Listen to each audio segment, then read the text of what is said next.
Tonight on Q2, tragedy in the air. The families and friends have been impacted for the rest of their lives, and I know the controller or controllers, they're impacted for the rest of their lives too. A fiery crash between an American Airlines plane and a military helicopter leaves 67 people dead and a lot of questions to be answered. Plus, rescue efforts inside the disaster zone. You really can't imagine what it's like. One Billings man traveling to Los Angeles aiming to save animals displaced by the California wildfires. And the end of an era at Zoo Montana as Executive Director Jeff Ewelt steps aside after 14 years at the helm. The MTN 10 o'clock news starts right now. From Montana's news leader, this is the MTN 10 o'clock news. Well, good evening and thanks for joining us on this Thursday night. I'm Russ Riesinger. A tragic mid-air collision between an Army helicopter and an American Airlines commuter jet has left no survivors. In all, 67 people died in that fiery crash, one of the deadliest U.S. aviation accidents in recent history.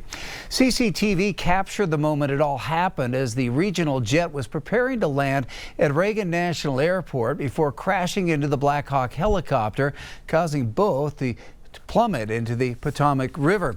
That flight, which originated in Wichita, Kansas, held several U.S. figure skating team members from clubs in Massachusetts and Virginia. President Donald Trump did hold a moment of silence for the victims, but then quickly pointed a finger at the previous administration's hiring practices. The Democrats quickly pushed back, saying the comments are idle speculation and are uncalled for at a time when bodies are still being recovered. The National Transportation Safety Board is investigating that collision. And tonight, many questions continue to surround the crash, including what exactly went wrong and if it could have been prevented. Our David J. spoke with a current flight instructor as well as a former air traffic controller who's now living in Laurel to help answer some of those questions. Some of the aviation industry gave us a little insight on what may have happened in the plane crash in Washington, D.C.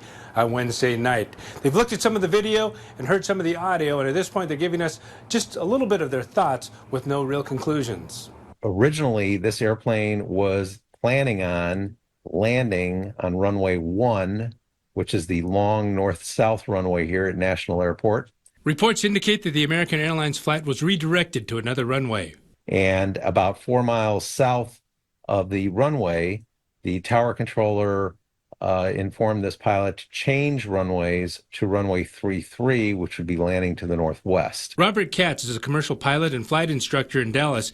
His employer does not want him to appear on camera, and he has talked to MTN before about previous crashes. He emphasized that he is giving his opinion and not expert analysis. We see on this particular chart, specific to helicopter pilots, a pair of routes that the American Airlines jet is going to have to cross. Route number 4 and route number 1 come together immediately east of the airport. Those in the industry say the pilot could have chosen to circle the airport and make another approach. The pilot in command is always in control, contrary to popular belief. If they don't like what the air traffic controller is telling them, they can refuse. Mark Lackman lives in Laurel and is a retired air traffic controller, having worked at airports in Fairbanks, Alaska, and Great Falls. Some information shows that the air traffic controllers alerted the helicopter pilots about the American Airlines plane. If this helicopter pilot would have seen the airliner coming, he could have made a pretty quick maneuver and missed it. And Katz has listened to the communication from the air traffic controllers.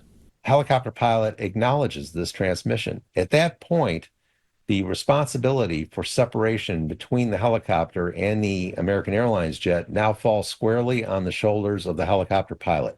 For those controllers involved, of course, that was the first thing I thought about. I hope it wasn't controller error. In Billings, David J., MTN News.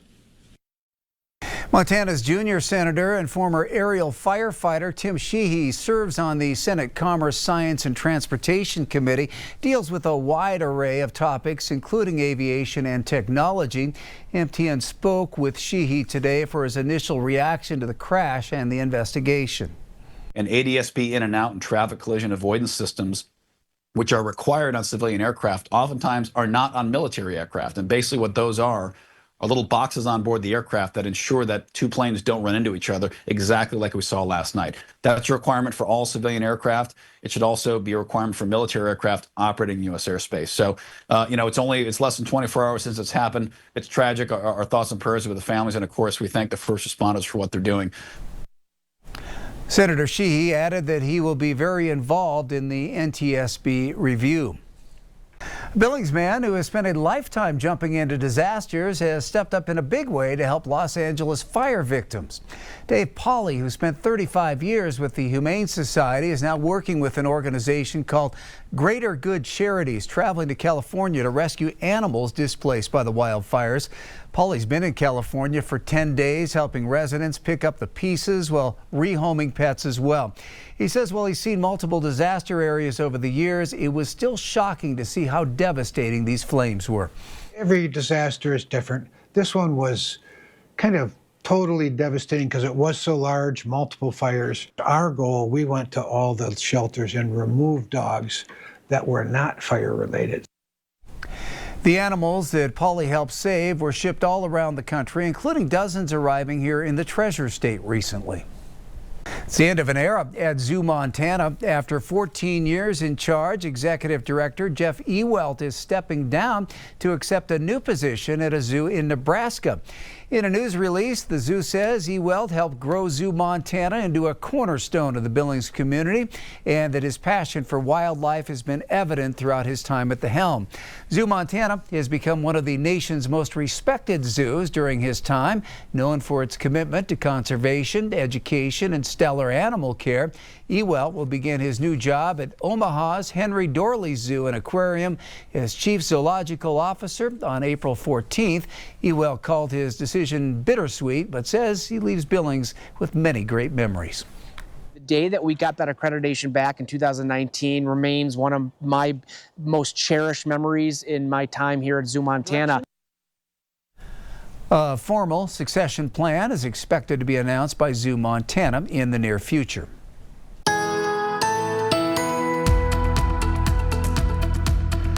And good Thursday evening, everyone. Taking a look at our satellite and radar composite. Not much on the radar. We've had a little bit of freezing fog around Kalispell where the temperatures drop back down to the upper teens right now. Other than that, we have a lot of cirrus clouds moving over mainly central and parts of southern Montana, also northern Wyoming, and that's keeping the temperatures a little bit milder than they should be, along with some gusty wind, especially in Park County. Livingston starting to get windy already, but in the Magic City, it was not a January-like day at all. We only dropped down to 29 this morning, had a high this afternoon that wasn't a record breaker, but it was way above average at 53 degrees. So hopefully you'll be able to get some of your errands out of the way. If not, you have a couple more days to do that. It's going to be more comfortable to get outside and do those errands before the next storm gets here. Your forecast coming up. Billings held its point-in-time survey tonight, a critical point of the year for a better understanding of just how many unhoused residents are living in Montana.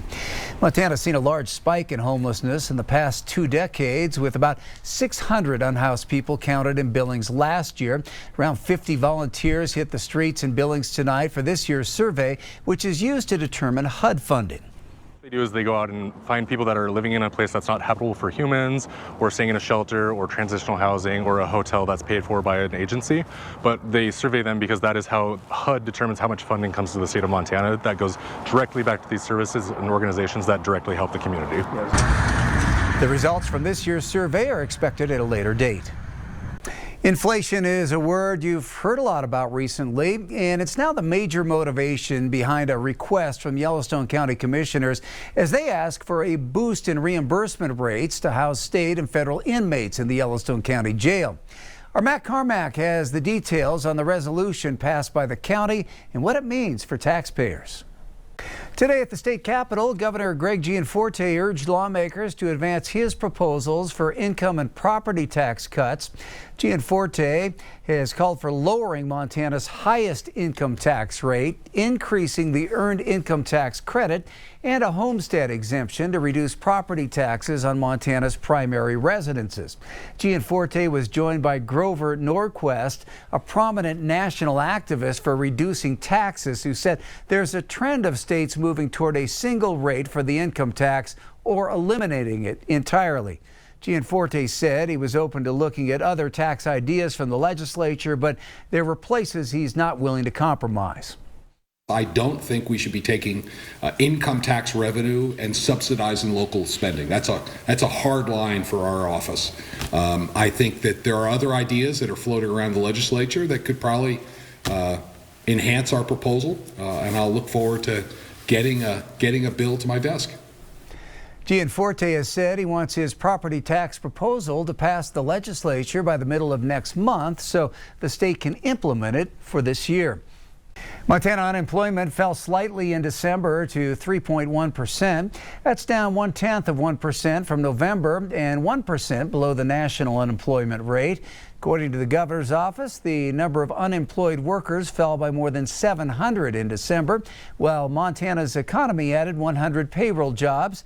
Job gains came primarily in the food and accommodations industry and offset declines in fields like transportation and utilities. January's job report is not expected until March due to annual updates and revisions to the labor market data and estimates.